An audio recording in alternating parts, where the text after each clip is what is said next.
making. I'm the Executive Director at Harwich Ecumenical Council for the Homeless. And this year, we're doing things a little bit different. I jumped up here before Bob could. And sorry, Bob.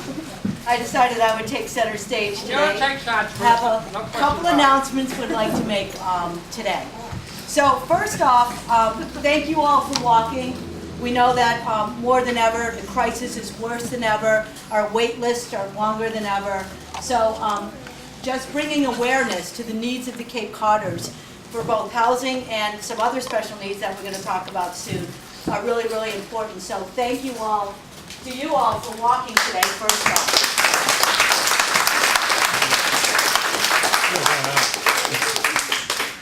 I just want to make a couple announcements.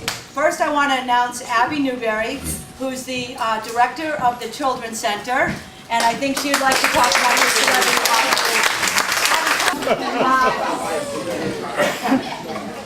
I wanted to announce that we have 10 children this year going off to kindergarten, right guys? Who's going to kindergarten next year? Raise your hand. First, in celebration of the kindergarten kids, but also in celebration of Bob and his 20th year of doing this walk. So it's been a really wonderful day, and I can turn it back to you. Okay. And then, keeping with the spirit of honoring Bob this year, as we all know, this year the Housing with Love Walk has been renamed the Bob Murray Housing with Love Walk. And as many of you know, 20 years ago, Bob walked from Sandwich to Provincetown that year and then realized that was uphill and turned the walk around the following year. But 12 organizations benefit from this walk every year. Last year it raised $247,000. This year we're striving for more than that.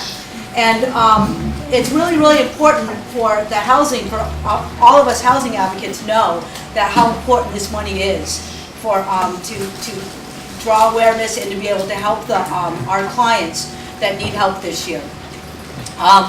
With that, I wanted to also introduce Mary Anderson, who's the Executive Director of the Family Pantry.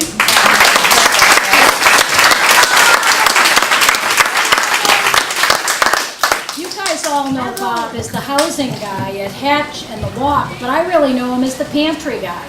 In addition to Hatch, he's the one that started the Family Pantry of Cape Cod a few years before the Walk started, 23 years ago. So to me, he's the pantry guy. And what I tell people now is Bob and my dad and another 7 or 8 people did what now it takes 1 full-time employee, 2 part-time employees, and 300 volunteers to do. So Richard's here somewhere hiding. We have matching shirts today in honor of Bob Murray because he's our kid.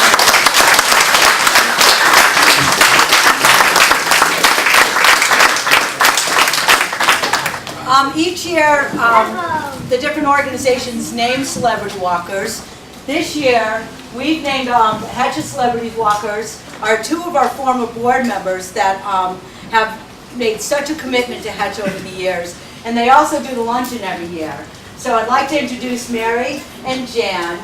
And, yep, just come up just so that we can clap for you. And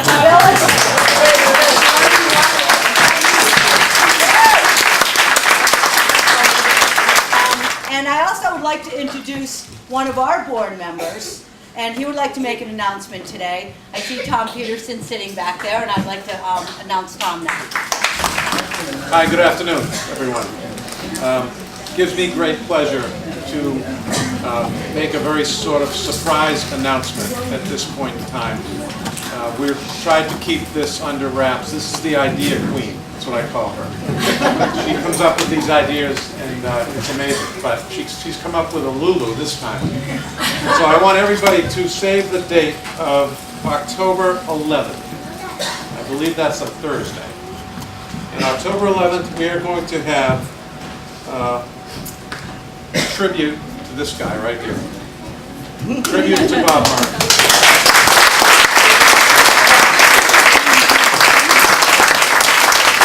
Looking for donations per se. We are going to have it, tentatively speaking, at Captain's Golf Course. There's a limit of 200 tickets, which I know the demand will exceed the supply because the tentacles of this organization, as well as Mary's, go pretty deep into the Murray circle of friends and supporters. So save the date. It's going to be a wonderful evening, nice meal, lots of speakers, lots of reminiscing, maybe a little bit of conversing, maybe a few stories. But that's a Thursday, I believe. It'll run from 6 to 8:30. So please, anybody who can make that, and tell your friends. It's about time something like this happened for him. Thank you. I'd like to introduce Elizabeth Bridgewater, who also has a song that she'd like to honor Bob with.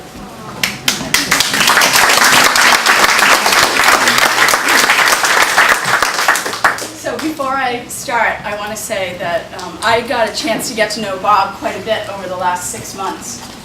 And a couple things that I learned about Bob is that he's tenacious, he's inspiring, and above all, he's a man of faith. And that really inspired me. And I have the pleasure of working with Bob now because I've just come on to work with Hariwch on some projects and some collaborations. And I'm really excited about that. And as Tom said, Pam's the idea queen, and she had this idea for me to do a song for Bob, and she actually helped pick this song out, and I feel like it's perfect. It was actually a song that was written for Martin Luther King, and it's, I won't say any more about it, I'm just going to sing it. So this is for you, Bob.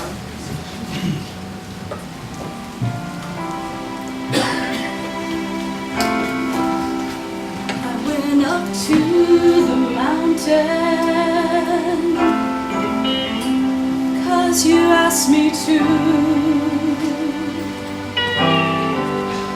up over the clouds, to where the sky was blue. I could see all around me,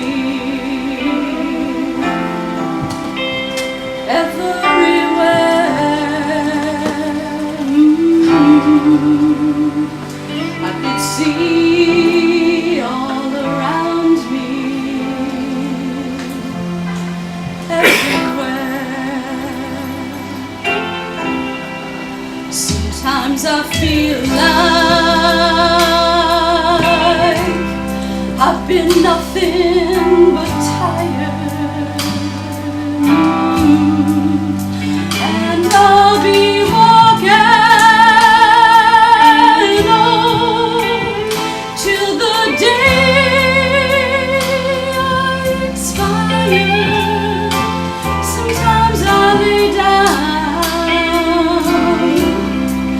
nothing more can I do. Then I go on again, 'cause you asked me to. Some days I look down, I'm so afraid I will fall.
sit in the wheelchair and after 10 walks, I know this is going to happen.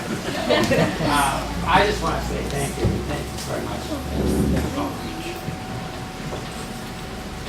You know, Harry Mary here and Hariwch Waste Staff has pushed me this morning all the way to Chatham.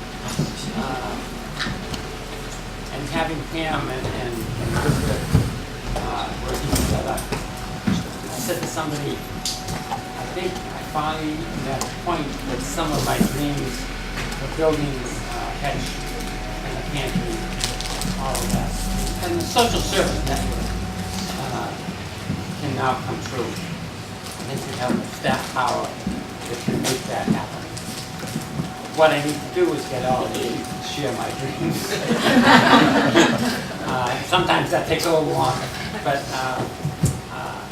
you know, I can remember when we started the pantry, Father Gabriel was a terrific spiritual leader, and he used to have a saying that empty stomachs don't pray. And that same can be said about kids who don't have a stable place to live. They don't function very well. And somebody that was interviewed me a couple of weeks ago said, I get the feeling that this problem is like rolling a rock uphill. And as soon as you step away from it, it rolls back down. I said, but most social problems are that way. And that's not the reason you do it to actually, so it'll be over someday. It's doing it to help people who for you that particular day with their particular problem, and you make a difference in their particular lives. And if you look to solve the problem, you will become so overwhelmed by that, you'll never get anything done. So be happy with those you can help. And I don't think I made a dent in his thinking, but you basically follow me, Rose. But, you know, this is a problem that's not getting better. I don't expect it will get better if the economy nationwide turns around. But in the meantime, we're called to do what we can. And this is what we can. So we do it. So with that, I thank you all for everything you do for us.